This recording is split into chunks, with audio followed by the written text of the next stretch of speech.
meron ng date yung sa kasal ninyo. 24. So, 24. So, ano na yun?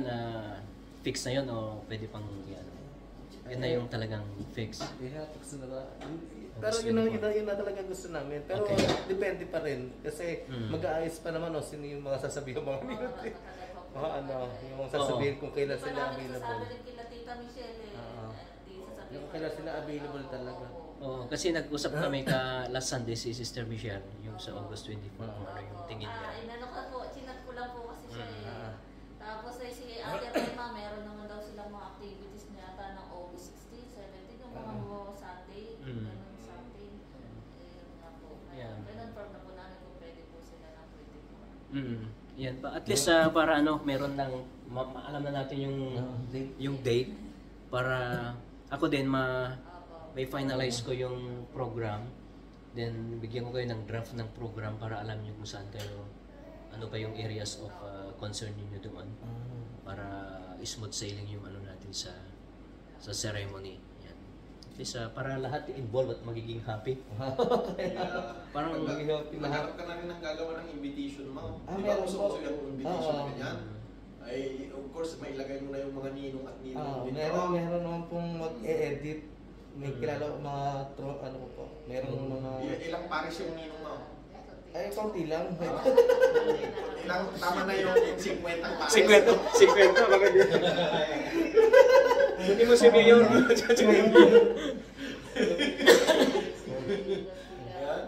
Naano na lang sa ninong po nito.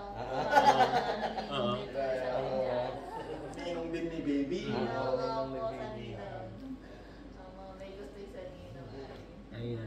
Ayan, so at least okay na tayo doon. So August 24. Para alam ko din yung date kasi ako baka mauwi din ako sa Pilipinas. So alam ko yung... Hindi naman pero ganun lang naman. So pag August 24, so a week before yan. So at least okay sa akin, di ba? After. Yan, tama. Okay sa akin yan.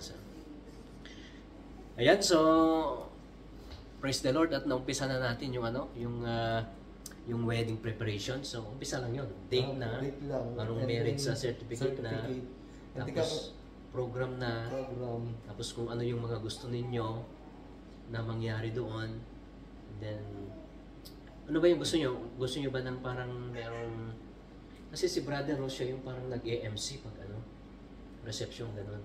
MC po. Ano yung tingin nyo? May mga sound system ba kayo na kukunin? May mga photo, video kayong kukunin? Kasi hindi ko nga alam po kung paano ko rin ang mga...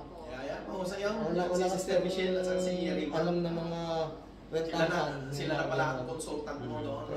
Kapag pagsimba po namin doon pa lang namin kakusap. Kasi hindi kayo po makasimbay kasi nahihirapan ako huminga. Tapos ang mahingan. Dahil may play mga daw po yung ano ko. Yan, basta ano lang, Matagal pa naman? Oo, matagal pa naman. Mayroon ka pang 3 buwan. Wala na. July, August. 2.5. Kaya pa na lang. Ano na ngayon? Shit. Pero matagal pa rin yun.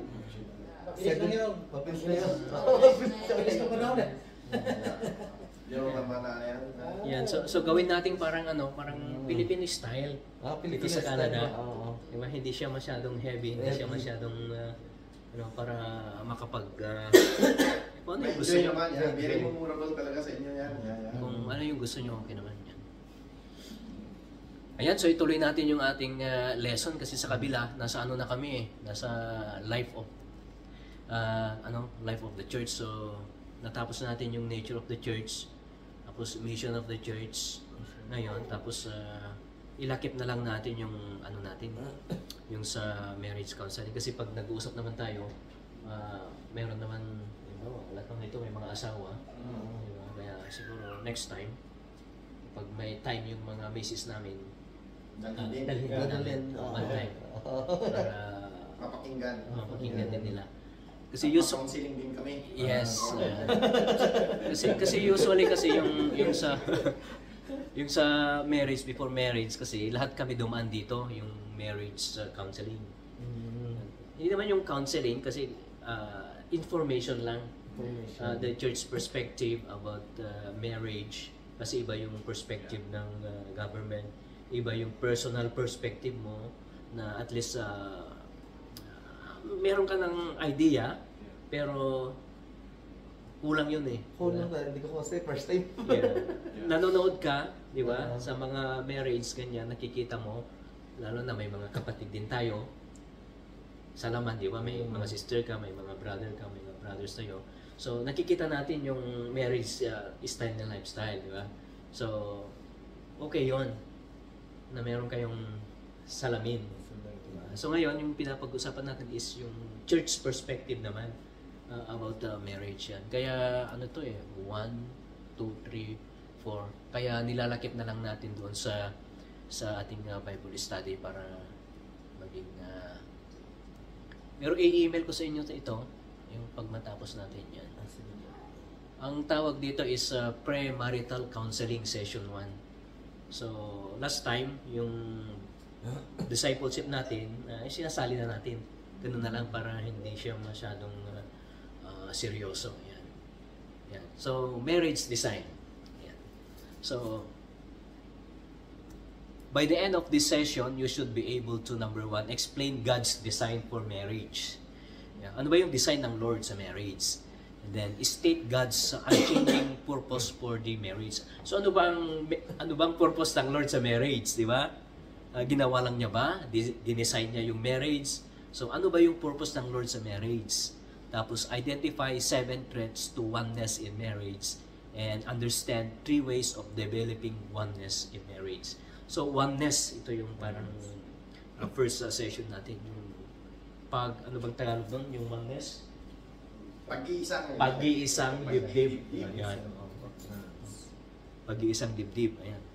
So, what is God's design for marriage? What are the things that hinder this design of God in marriage? How can you maintain a proper perspective in pursuing God's design for your marriage? How can you maintain a proper perspective in pursuing God's design for your marriage relationship?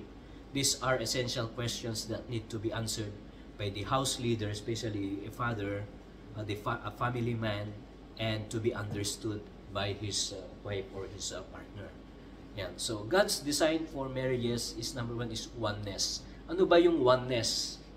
Ang oneness was defined as oneness is being in full yielded agreement with another person's will and purposes.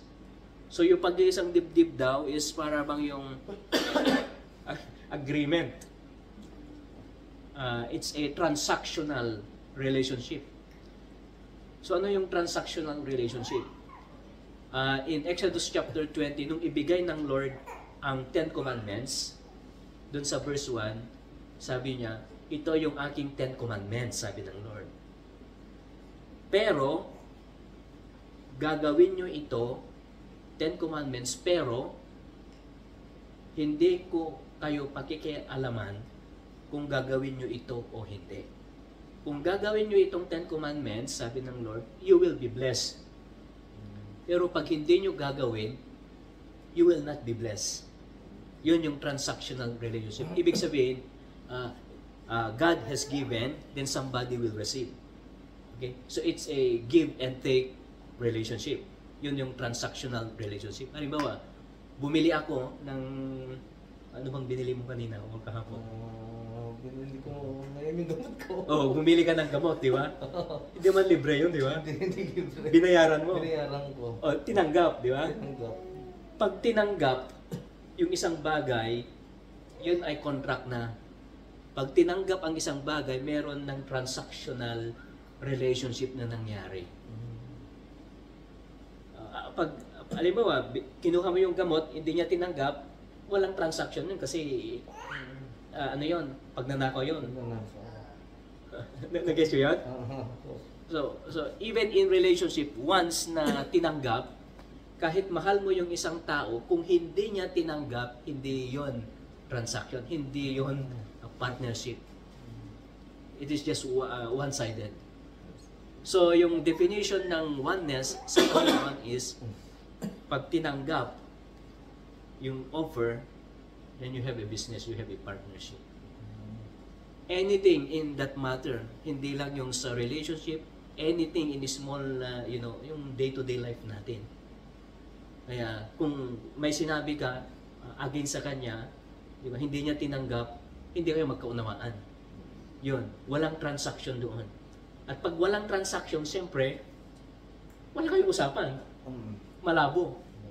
Pero when you na-agree together, tinanggap niya yung sinabi mo, and that is already a transactional relationship. Yun yung definition ng oneness sa Bible.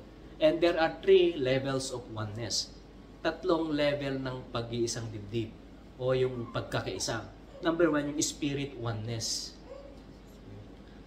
Number 2 is soul oneness.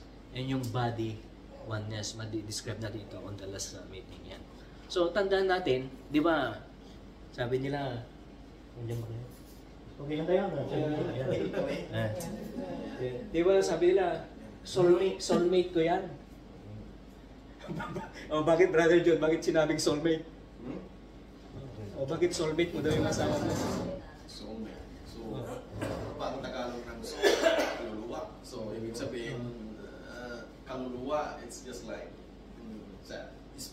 di ba, ang tao, meron siyang physical, kaluluwa, meron siyang spiritual. So, soulmate siguro, no matter na yung hindi nakikita, yung hindi sa spiritual, ay hindi yung physical, di ba? Soulmate.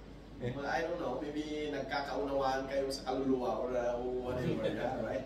Soulmate. Pero, kasi pag, di ba pag nanonood ka ng soap opera o mga Korean telenovela, drama, di ba, may soulmate ka daw eh. Kasi hindi ako maniwala sa yung may nakatakda sa somewhere, may nakatakda. Kasi itong mga kagaya nito, mga isindiyan, may mga arranged marriage at mga yan eh. Di ba? So, ibig sabihin, soulmate ka rin. Diba? Pero halimbawang nakatakda, siguro, I don't know, yan ang mahiwaga na kailangan natin kuhan. Kailangan natin gusto ko yung word na mahiwaga. Mahiwaga. Ikaw kuya, anong tanong mo yung soulmate? Soulmate mo ba si Sister Marlene? O napilitan ka lang? Tulad yun.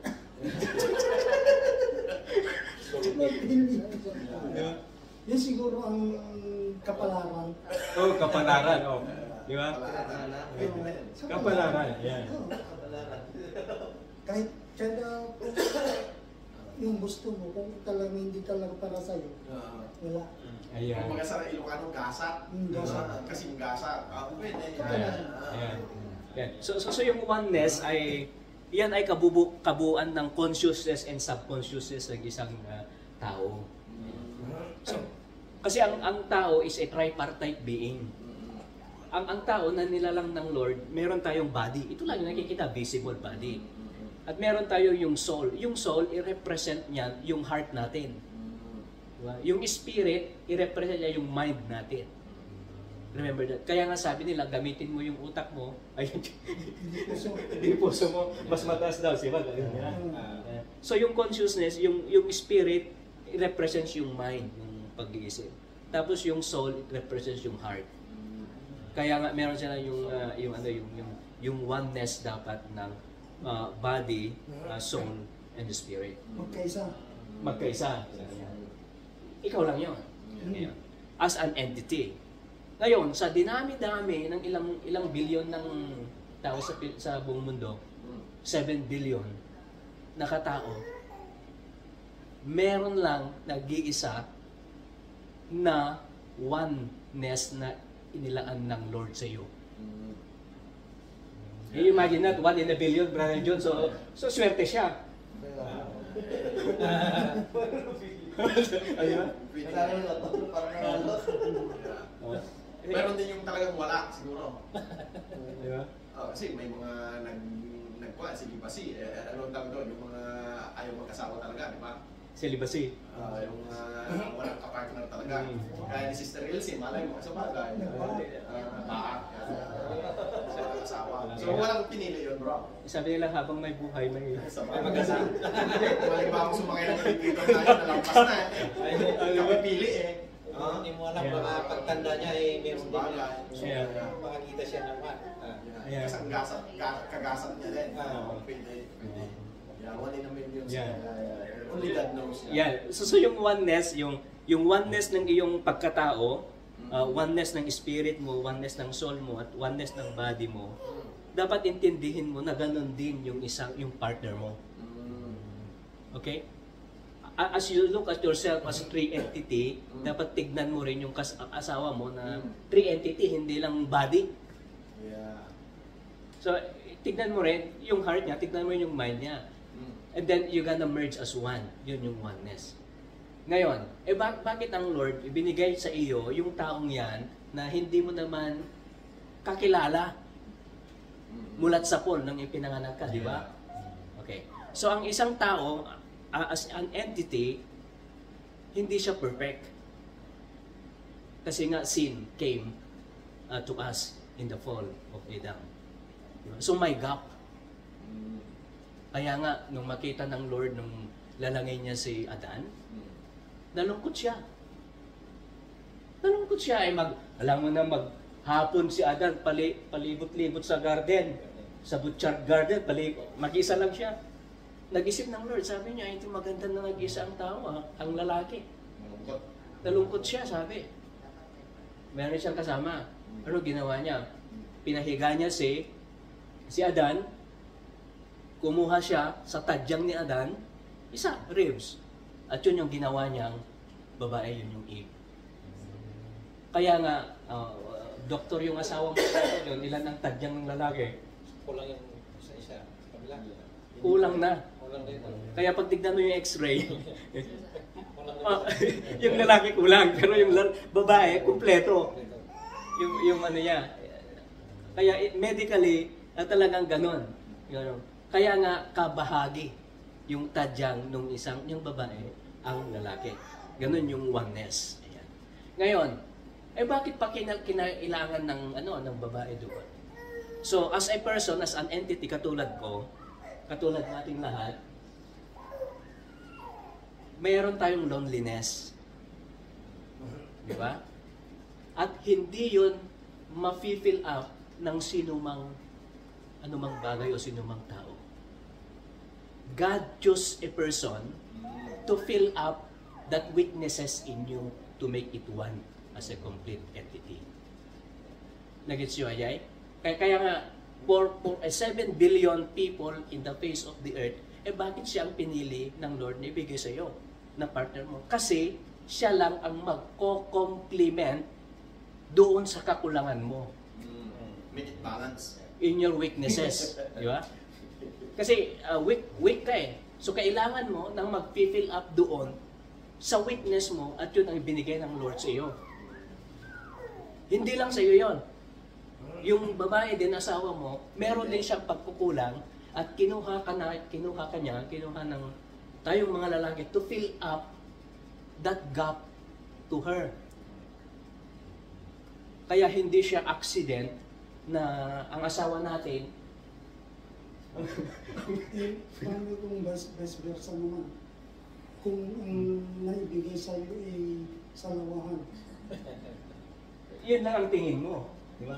Pero kaya nga body lang yun eh. Pero in inner sense, in spirit and in soul, di ba? Yun ang gusto ng Lord para sa iyo.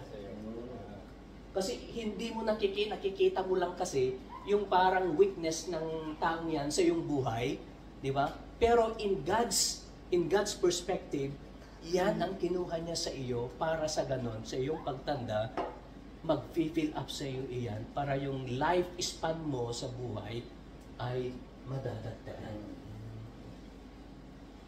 Nag-get nyo yun? So, kung konsumisyon, nababawasan yan.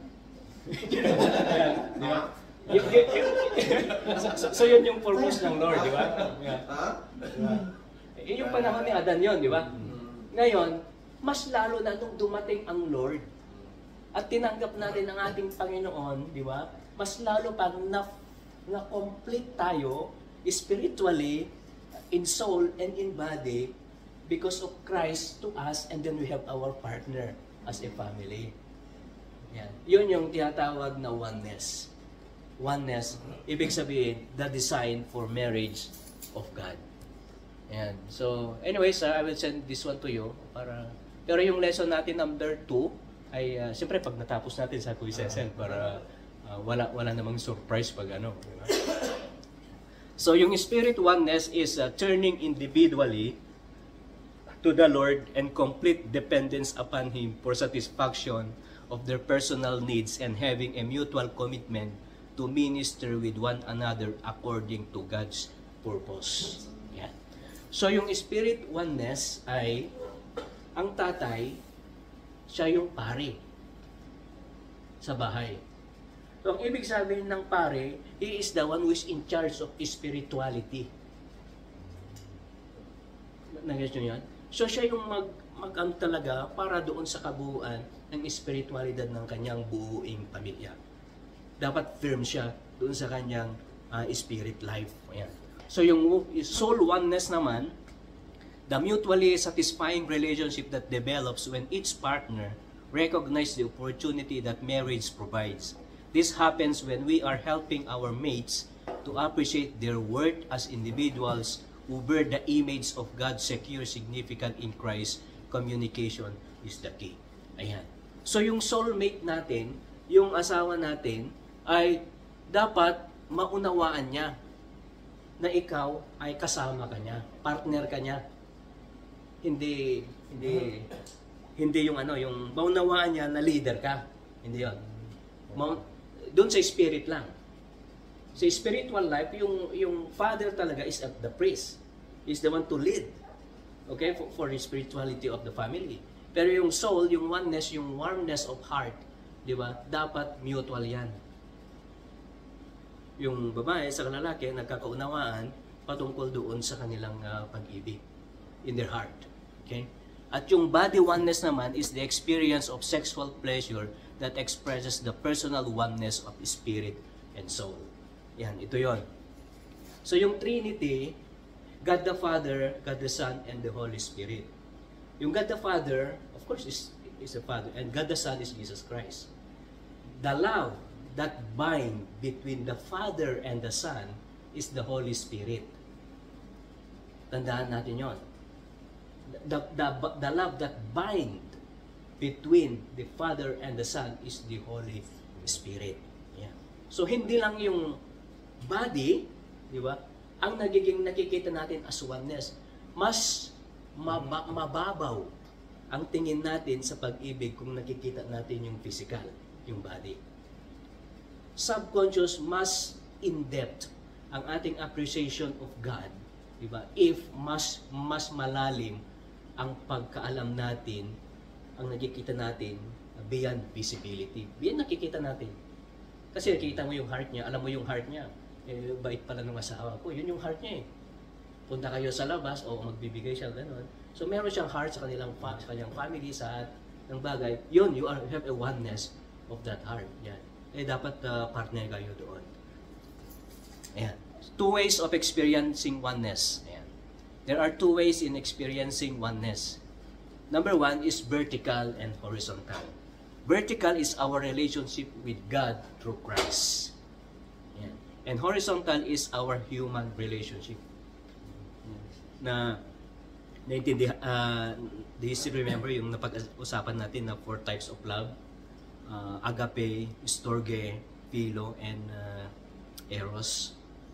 Sa iba, yung vertical is through God.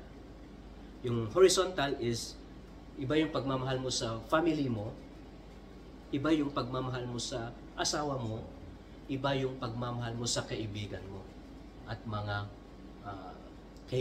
kapatid mo. Dapat meron kang boundary doon, may delay. Ito lang dapat pag-usapan nyo yon. Ito lang dapat ang pupwede nating maibigay sa iyong kapatid, sa iyong nanay. So may boundary. Hindi naman ibig sabihin na pag may boundary na ay doon na lang. Pwede namang na pag-uusapan. Baka po pwede natin. Ayun. Remember naman. Pero yung first priority natin, mga kapatid, is kasi meron kang sariling pamilya. Kasi ang pananagutan mo sa Lord ay yung sarili mong pamilya. Hindi yung pamilya ng iba, ng kapatid mo. At hindi yung pamilya ng tatay mo. Kasi yung tatay mo, mananagot din siya sa kanyang sariling pamilya. Nag-get yun? Bro, hindi pala pwedeng mag-part-time ako para secret ko na ipadala sa nanay ko. Parang Sikrito ah. secret ko para hindi kayo mag-away. Pero sa practically speaking na nangyayari as atin sa community, talagang hindi natin napababayaan yung pamilya sa Pilipinas. Which is pinagnulan na nga ng away, right? Na sinasabi mo, diba, sa nakuan. Kasi, siyempre yung padala na kuan, di ba? Alam na natin yun. Pero yung sinasabi mo, kailangan pala alam. Pag-uusapan. Kasi huwag kang magsisikrito. Pwedeng magsikreto kung kaya mo. Di ba? Kung kaya mo, di ba? Pero in ano talaga, yung terms kasi rito is is a partnership, oneness di ba? Oneness di ba? Kaya nga yung prinsipyo ng Lord ay oneness talaga kasi yung boundary, pwede namang napapag-usapan. Di ba? Ay ba, bigyan ko ng 1,000 ngayon ng nanay ko kasi sa ospital. Pwede bang gawin nating 1,500? Bakit? Sabi ng song, gawin mo ng 2,000. Ano pa? Nadoble pa. Sabihin niya, padala ka ng panadala dyan, bakit yung sa akin, hindi mo pinapadala? Paano yun? Kaya nga, dapat balance Okay. Kasi ang nakikita natin, parang ako, may bias tayo kung minsan Yeah. Ako, magpapadala ko sa tatay ko. Yeah. Pero kung ang asawa ko magpapadala sa nanay niya, parang mabigat ang dibdib ko. Ang linuloko mo yun yung sarili mo. Okay. Di ba? Kasi ang pag-ibig talaga is give and take, oneness. Mutual understanding. Transactional relationship. Yun ang sinasabi. Ayan. So, tandaan natin yun. So, God's 5 unchanging purpose for marriage oneness. Ayan. Ano yung purpose ng Lord sa marriage? Number 1, to mirror God's image. Ang purpose ng Lord sa marriage ay para gusto niyang yung salamin, maisalamin ang imahe ng Lord sa kanyang nilalang. Yan. God's made mankind to mirror His image on planet Earth.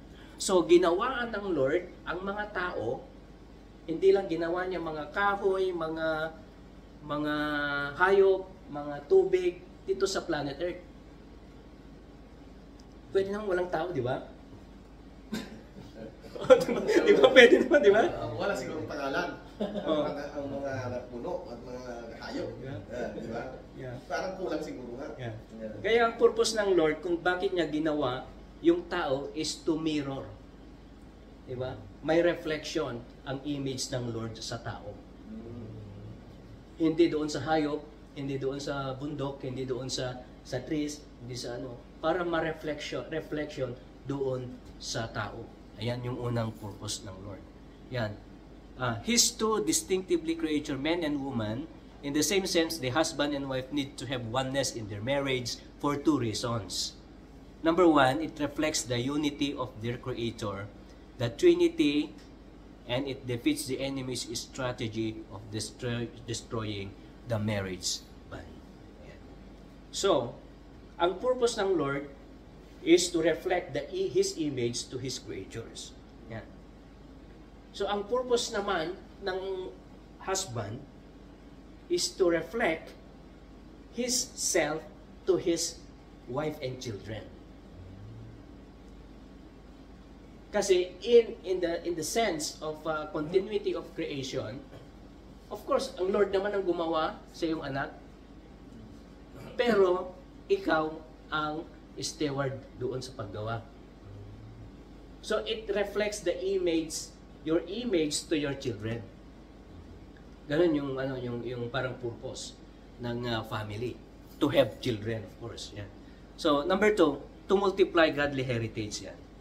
So God created men and women as His representative who would glorify Him on earth. Through this line of godly descendants, the enemy's kingdom would be defeated. There are 3 factors that are to be considered by oneness is necessary to multiply godly image. Number 1, women are designed physically, emotionally, and spiritually to raise children by themselves. Yeah. The design of God to wife is physically, they are designed physically, they are designed emotionally, hindi lang physically. Ang lalaki hindi designed emotionally to raise children. Tandaan nyo yan. Spiritually also, to raise children by themselves. Yan. Yan yung design for the women. So children can be best understand the roles of a father and a mother as they observe the modeling of these roles in the home.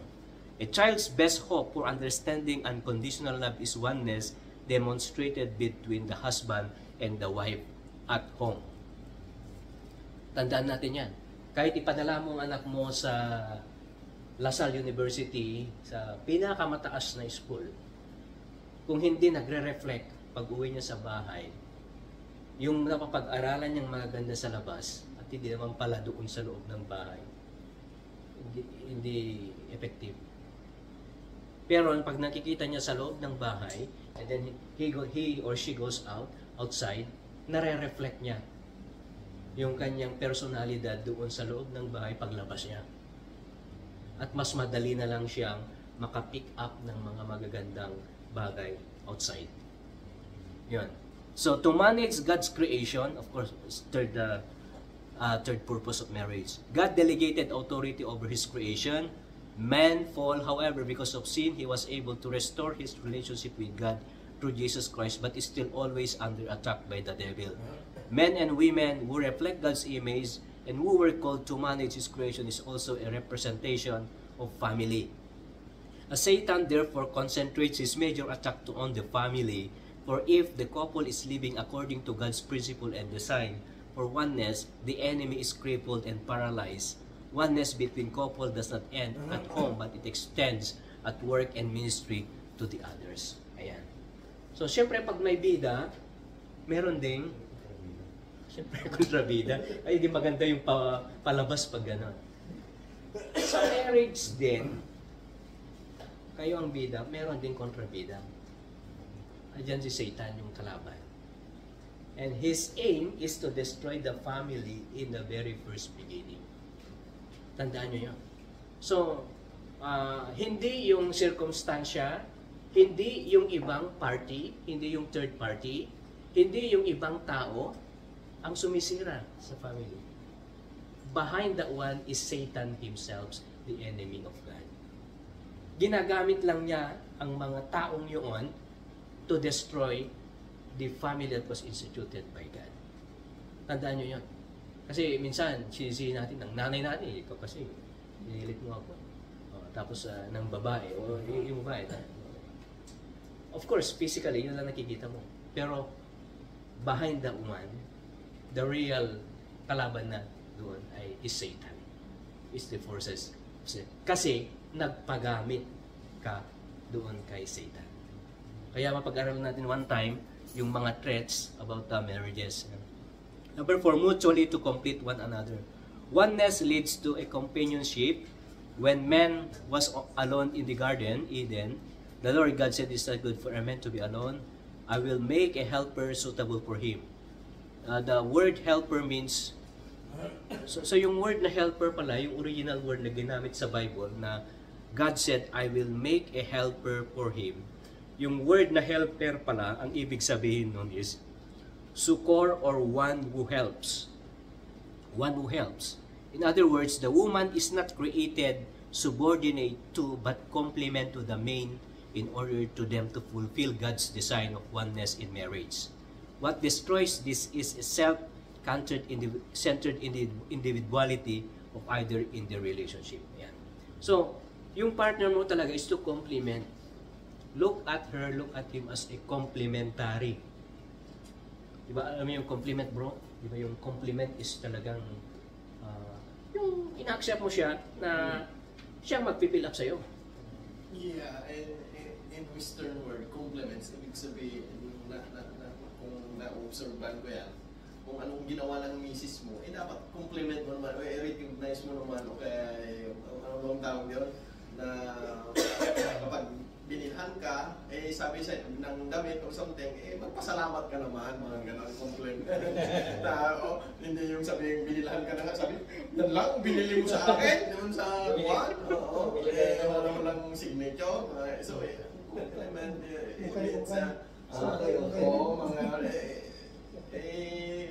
Kahit kung kunwari, niregaluhan ka na, magpasalamat ka na.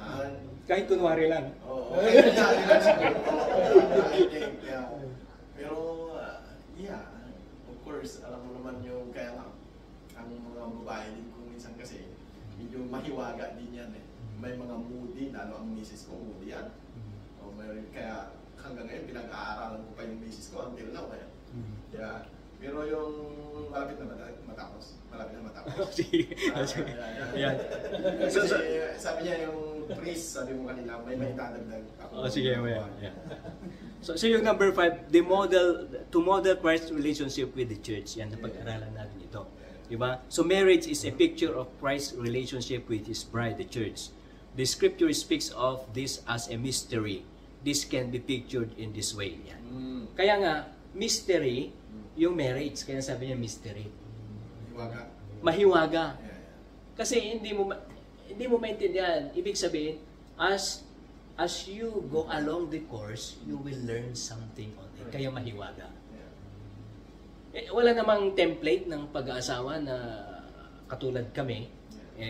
Itong gawin nyo, walang template eh. Walang course na dapat sundan. So along the course, you will learn along the way the weaknesses, the compliments, the strength of your partner. Lalo na sa atin dahil nandito tayo sa North America, diba? Maraming kanya. Maraming mga nakikita natin na hindi natin mahiwaga sa atin, hindi tayo sanay sa mga ganon, diba? Like now, may mga nagsasama yan, parehas na lalaki, diba? Parehas na babae, mga ganyan dito, diba? Napakarami, nag-marriage din sila, diba? So yun yung as Kristiyano, na dapat ma-distinguish natin na yung mga yun. Kasi later on, makikita ng mga anak natin yun eh. Yan ang magiging challenge natin. Kaya sabi mo, yung priest mamaya. It's okay nyo yan.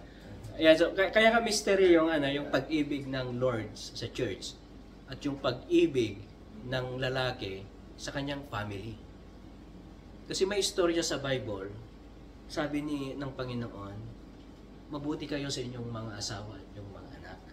Diba? Pati naman yung mga magnanakaw, pati naman yung mga masasamang tao, nag-uuwi naman sila ng tinapay sa kanilang mga anak. Pati yung mga hold-upper, yung mga kriminal, bumibili din ng isda sa palengke at binibigay sa kanilang anak. Anong pagkakaiba ninyo? Sa kanya sabi ng Lord. Di ba? Pero, sabi ng Panginoon, kayo ay masama, nagbibigay kayo ng magaganda sa inyong mga anak at yung mga asawa. How much more yung God in heaven na nagmamahal sa iyo, na ibinigay sa inyo ang kanyang bugtong na anak. So how much more na magbibigay ang Lord sa inyo ng inyong pangangailangan, masasama kayong mga tao. So in other words, talaga yung the goodness of God, yung love ng Panginoon sa atin, is a mystery that no one can understand it. Yan. At yun ay nare-reflect doon sa ating pag-asawa, sa ating pamilya. So yung husband is Christ, leads, loves, care for, and serves his wife, the church. The wife is the church, respectfully subject to the husband, which is Christ. Yan.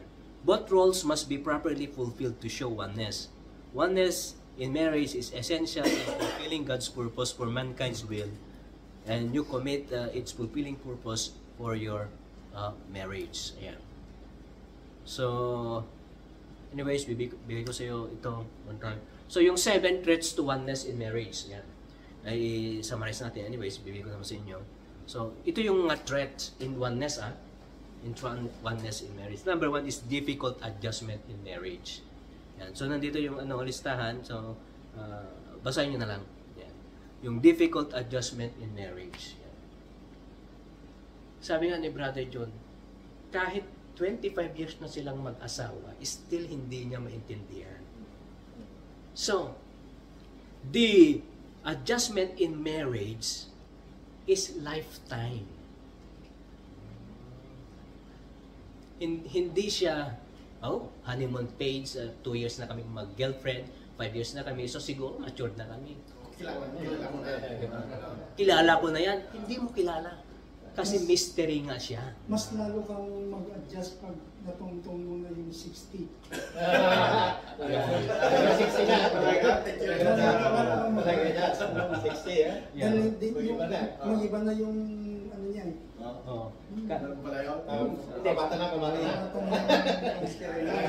Talaga tama pala yun. Pabata na pag tumatanda. Oh, kahit sabihin natin 60 or 70 na tayo, still we don't understand each other. Kaya nga lifetime yung adjustment. Hanggang sa kunin na ni Lord ang yung partner, that's the end of adjusting to each other. Nag-gets nyo yun? So ibig sabihin along the course is a learn to learn basis. Yeah, you learn from each other. So there is no perfect marriage even if you're 100 years old, 99 years old. Still you are adjusting in marriage. Why? Because men fall from sin. Di? Nandito ba yung kasalanan? So walang perfect. There is no perfect at all until God will get you. Ayan. So dito yung mga list ng mga difficulty in marriage. In our culture today, there's a study here for 120 years of marriage. Nilista niya lahat, yung from 1870s to 1990s. Yan.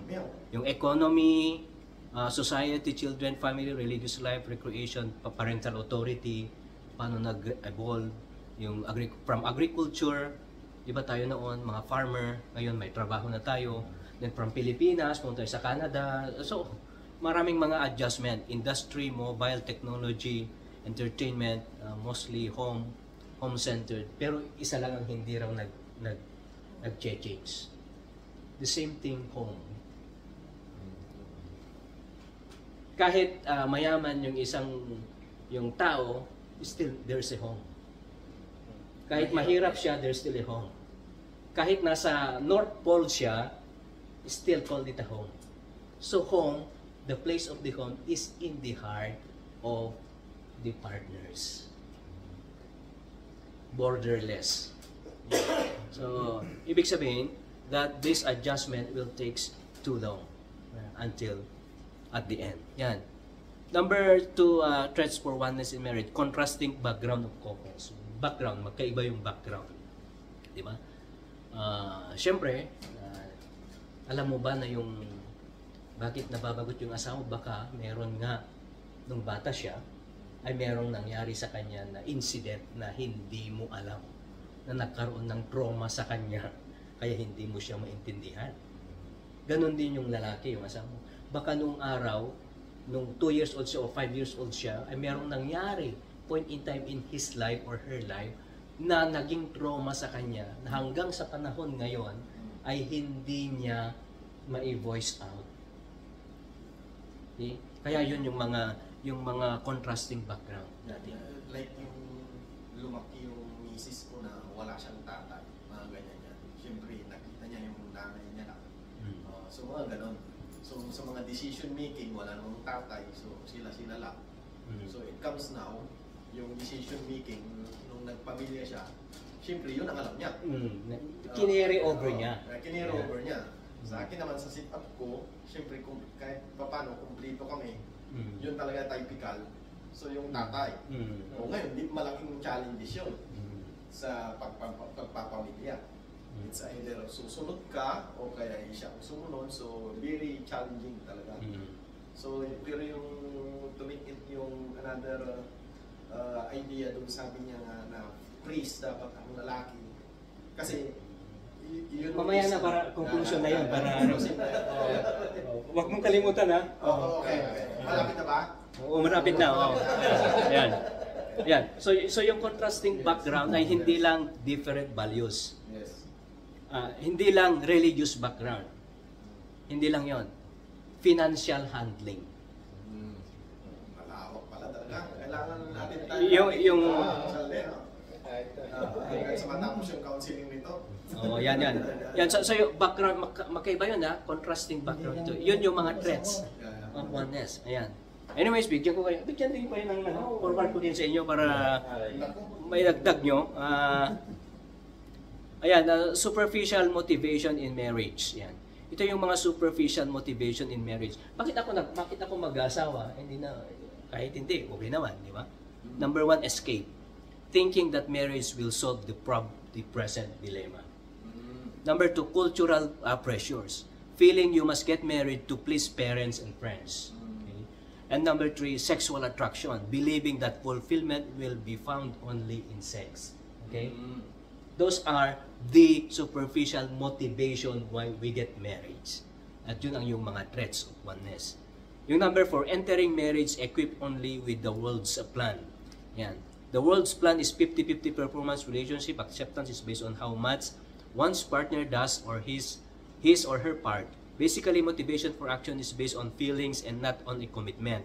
Either of the partner will only give his or her affection when he or she feels that the other observes it. This plan is considered to fail because number 1, either spouse is unable to meet the expectations of his or her mate.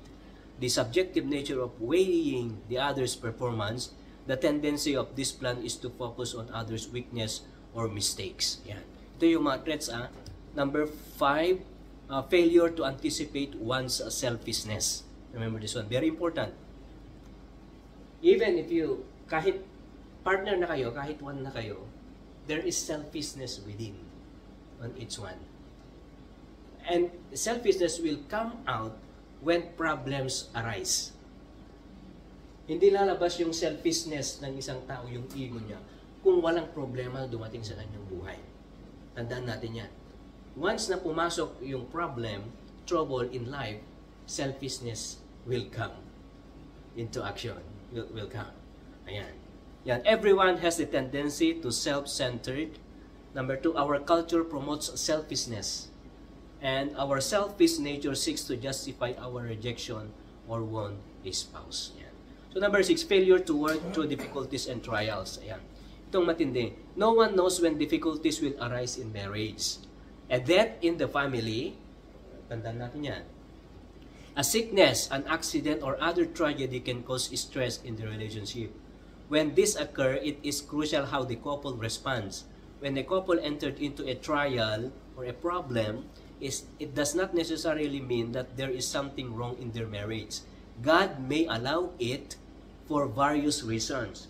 Your response to trials will either bring you closer to farther apart or bring you together to face the difficulty together as a couple. So when a problem arises in the home, that is the testing of your relationship. At sabi niya, there are only 2 results. It's either you're gonna break apart or you're gonna come together in strength. Dalawa lang. There's no neutral ground. Number 7, involved in extramarital affairs. These are the threats.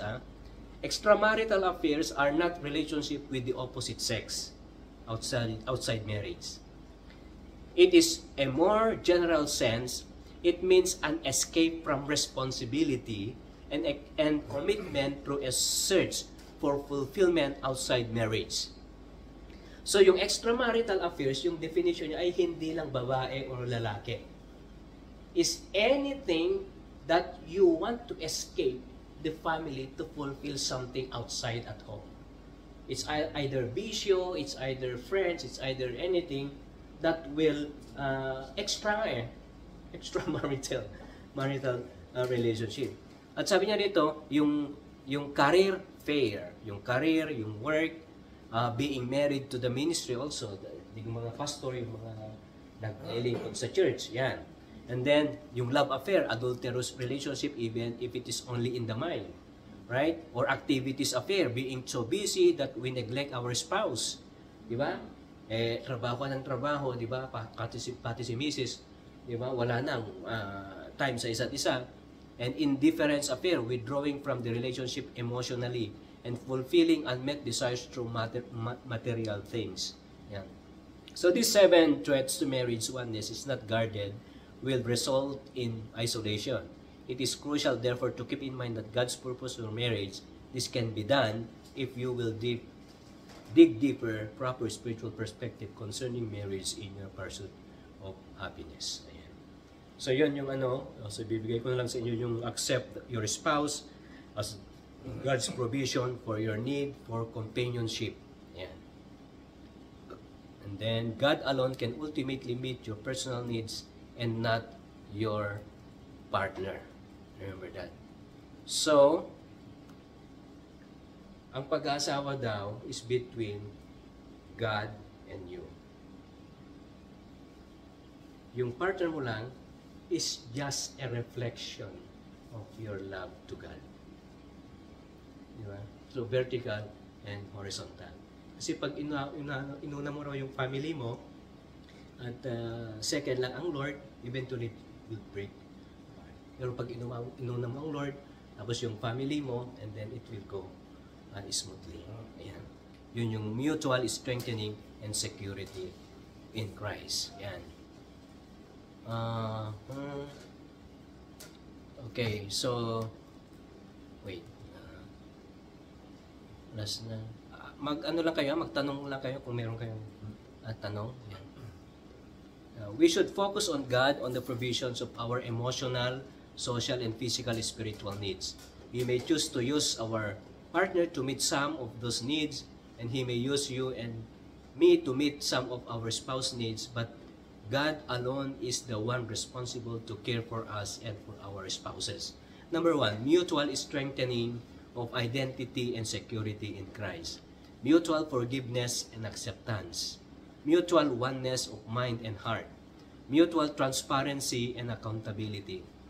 Mutual spiritual oneness and trust to enhance communication. Mutual battle against spiritual forces. So nakita nyo, puro mutual.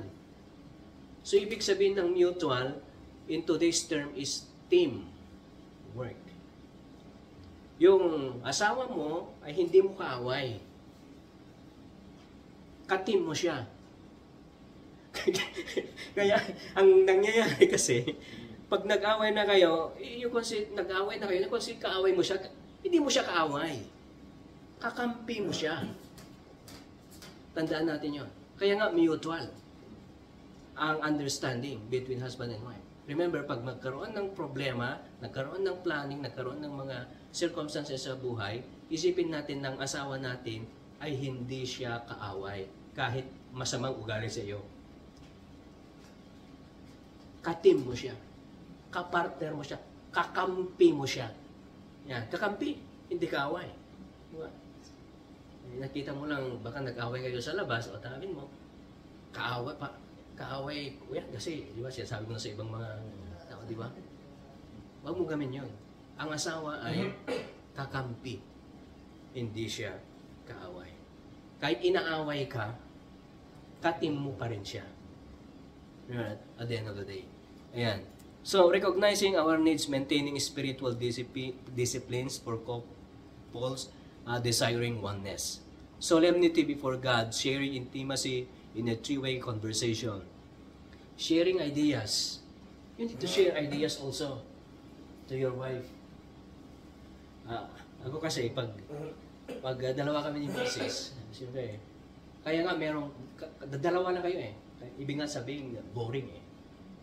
Di ba? Dalawa kayo boring. Ibig sabihin ng boring, walang gagawin. Nandun nga kayo para walang gawin. To relax. Di ba? So, you should have a boring time. Ang ibig sang boring time, kaya nga wala kayong gagawin eh. You go, ano bang gagawin natin? Bakit tayo nandito? Kaya nandito tayo para wala tayong gagawin.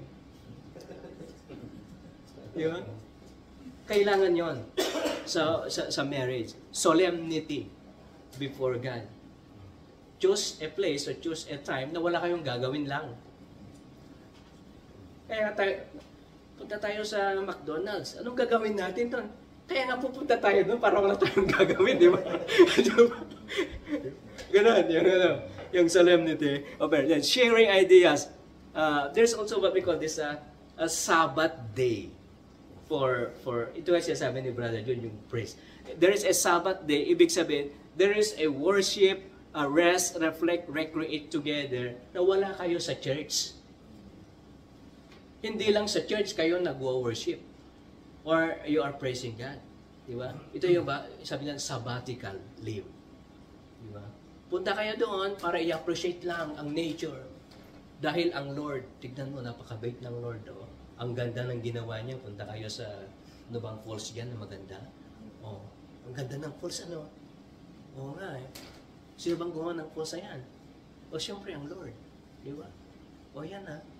Ganon. So, there should be a sabbatical vacation for all of you. And shortcomings recognized. Being transparent, forgiving one another. Alam mo yung nabasa ko na ano, yung sa near-death experience. Pag namamatay daw ang lalaki, aminin na natin na through research, mas nauuna kinukuha ng Lord ang lalaki.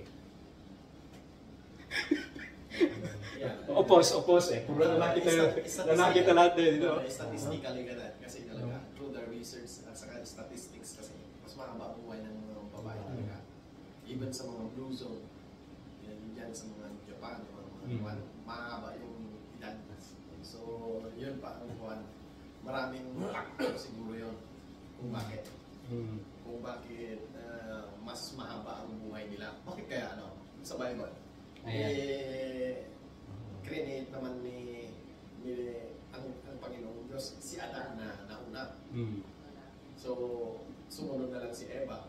Bakit nauuna yung Juan? Baka yun na ang dahilan. Nauna siya na-create. Nauna rin siyang makuha.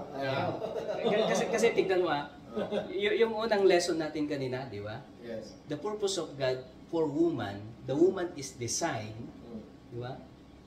To bear babies. It was designed emotionally.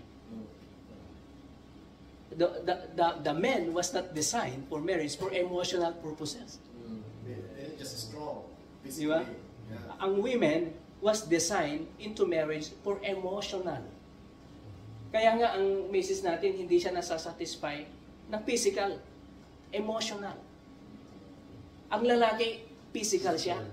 Kaya nga unang tinatitigok. Kasi physical na ang tinitignan niya. Di ba? Tignan mo yung babae. God designed the woman to be emotional. Pag nagka-problema siya, lumuluhan na siya, umiiyak na siya. Eh yung lalaki, magka-problema, lalaki ito, macho. Eh hindi ito umiiyak. Shock lang sabi niya. Shock lang. Kinagabi na, heart attack. Hindi niya nailabas. So, yung nabasa ko na there are only, for doctor ito neurosurgeon. So lahat ng kanyang mga tatay na kanyang nakita doon sa near-death experience, lahat ng namamatay, dalawa lang ang phrase, yung last words nila. Tell my wife I love her. Tell my wife I forgive her. I tell my wife to forgive me. Or kung kasama naman yung asawa, please forgive me. Forgive and love, yun lang yung parang sinasabi ko yung namamatay na tatay. Mga lalaki. Usually. Yan. Kasi nga hindi nailalabas. Diba? Kaya nga maganda na meron tayong ganito, na Bible study, ganito, counseling, eh at least, alam na, di ba? Can you imagine? Ano naman yung words ng babae pag siyang unang namatay? Ayun ang di ko alam. Di ko pa alam. So ibig sabihin, ang ulan, hindi naman lang dun sa nakapayong lang. So, nangyayari talaga, pero sa statistics nga, yun nga, yung pa siguro pinag-aaral ng bakit, no? Na yung lalaki nga, even my family, di ba? Yung tatay ko ang nauna, di ba? So talaga sa atin, nangyayari yung mga ganun, siguro nga. So, yun ang mga hiwaga na kuwan na ating pagtutuklasin kung paano tayo magiging mas mahaba sa message natin siguro. Kaya ang key doon bro is understanding. Di ba? Kaya nga ngayon pa lang, gusto mong humabang buhay mo sa asawa mong babae. Oo nga, no? Pati ikaw nga din, ano? Namatay din ang tatay mo, no? Mas nauna din, no? Nauna din. Mas mapalad pa kayo. Oo, ganun din sa kanya. Sa akin 10 years old. 10 years old, no? Mas maaga. Yeah. Si Brian Juni, okay pa siya. So hindi naman siya in general rule. Hindi nga. Diba? Hindi naman Pero majority, ganun yung situation. Kaya nga dapat yung understanding mo, dapat ipa-ano mo na sa asawa mo. Yeah. To make your life, it's for your own benefit too. your own benefit to develop their life. Ang aking pagkabata ay hindi ko Buhay yung tatay. naranasan yung pagmamahal niya sa amin. Yeah, nas na una siyang nakuha. Ang sabi nila, ang babae kasi ay mabunganga. Kaya doon Kaya nila nilalabas nila mga stress. Oo. Yun ang sabi. Pwede Kaya rin. ano Research natin, na yun. ano naman natin mga lalaki, maganda ito na ginagawa natin. Hindi lang trabaho. Oo. Parang ganito eh. Maganda. Para pan yung buhay natin. Ito nga yung boring time na sinasabi, di ba? Yeah. Yung boring time, yung wala, yung kaya tayong mag-Bible study para mag-relax. Matapos na ba? Matapos na. Yeah. Tapos na tayo. Ayan, so ito yung Excited na ako eh. sige, take your time. Spiritual discipline niya, yung submission, di ba? Yung forgiveness, di ba?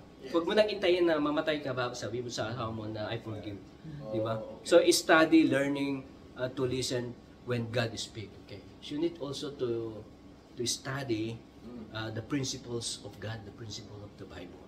Ayan. Service, sharing in full partnership in ministry. Ito pang nakakalungkot, Brother John. Sexual fasting. Di ba? So, seeking the Lord in physical are in 1 Corinthians, di ba? Hindi lang yun ang ng benefits, blessing ng Lord. Diet din, ha? Mag-diet ka rin. So sharing solitude, getting away from the crowd. Sino ang wala nang time sa isa't isa? Especially for all of us who are working. Wala na. Halimbawa, kwentahin mo for 7 days a week. Napunta na sa anak. Wala na kayong pag-asawa. Yan. Then submitting to God, doing the will of God. Ayan. Conclusion, oneness is God's design for your marriage. Realize that will not happen without a fight against external and spiritual forces. You keep the proper spiritual perspective and draw on to God's power to develop oneness in marriage. You will win the battle. Will you yield your life to God by applying the principles that we have discussed? Will you trust Christ to solely meet your relationship need? Will you walk in the power of the Holy Spirit as a couple thus moving into the experience of oneness? So yung lesson 1 natin is oneness pa lang yun. Oneness. Okay. So next time, pag-aralan ng ibang areas. Yan. So yun yung ating discussion ngayon. At in summary din doon sa ating lesson 13 Bible study, well, it's still part of the nature of Christ because Christ loved the church and gave Himself for her. So ganun yung takbo ng ating counseling ngayon. Yan, so di ko alam kung meron pa kayong question o dagdag. Magdagdag kayo Pauna siya, tapos si Kuya Sandy, si Brother Johnny, mag-share kayo, si Brother Ino. Sabi mo kanina, Yan. yung dapat yung Sige. head of the family yung tatay, siya ang priest. Kasi ito napapansin na natin ito sa ibang church, no? Kung ang tatay ay membro sa church, buong pamilya yan, kasali, pati aso pa nga eh. Pero kung ang member sa church ay isang nanay, sigurado wala yung tatay, wala yung ibang anak. So, sa church lang namin na nakikita ko yan lagi. Kaya nga yung sabi yan, napakatibay ng isang church kung marami sana ang membro na tatay. Kasi talagang nasasakop niya lahat eh, pati yung mga anak na hanggang sa kabunso-bunsoan. So, yung priest na sabi mo, matibay yun. Hindi kaya ng sa amin, ang tatay ko, hindi siya membro sa church dahil meron din siyang church na iba. Pero yung influensya niya na halimbawa dalhin ka sa sabungan, mga ganon, malakas yun. Malakas yun sa mga anak. Diba? Instead sa church. So ang tatay sana, kung halimbawa membro ka sa church, of course hindi ka naman nagsasabong yan, diba? Hindi ka nagsusugal yan, diba? So yung napakalaking impact nun sa mga anak. Yung ang tatay talaga matibay kung membro ng simbahan at saka siya yung parang priest na very spiritual siya. Yung impact sa mga anak, dala-dala. So yun na yun, kasama na rin sa church natin yun, di ba? So yun. So kailangan yung tatay talaga mas nagse-search siya para sa spirituality. Dahil mas malakas siya na mang-influensya. Pero kung nakita mo ang kwan mo, mabarkada, yung head ng kwan, Of course, yung mga anak, mabarkada din yan na hindi yan pupunta sa church, gano'n. Kung yung nanay medyo mahina, kung minsan, maliban na lang kung meron mo kayong nanay na talagang gagaya ng misis ko, matapang, pwede. So, yeah, yun ang naidadagdag ko doon sa ating as a member of the church. Yan, si Brother Salty. Oh. No? Well, Para ka bang may dagdag? Ha? Brother Juni? Kaya lang yung sa hindi pagkapunawaan minsan sa mga asawa, ay talagang meron yan na talagang hindi mo talaga maintindihan. yeah. Ang ano lang yan ay advice ko lang sa advice na to Parang ninong na, ninong na. Ang ano lang yan ay dapat practicein natin na mag-pray everyday. Maano yun? Talagang ako ay sa ano ko parang wala kaming hindi kami masaya. Ay kung nagpipray ako ng umaga, pinipray ko na dapat ay nandun si Kristo sa loob ng bahay. Ay iano niyo yung love, may love doon sa pamilya. Kaya ganoon lang man. Ito naranasan ko na talaga. Para ano natin yung away. Kasi talaga yung away, kaaway mo na yung asawa. Sabi nga niya, pero hindi yung, ay ituring mo yung asawa mo, partner mo talaga, partner mo yung habang buhay. Kaya na yan. Yun lang ang kaya nung alam mo nung kararating namin sa Canada, bro. Kasi kararating ko talagang mayroon kaming maliit na ganyan. Away talaga kami lagi. Kaya nga si Brian Joshua yan, mayroon yung time na hindi kami pupunta sa church. Kasi siya na ang Gilded Mall. Yan din ang ministry. Ang bahay namin sa tapat ng Guilford Mall. Pinupuntahan kami.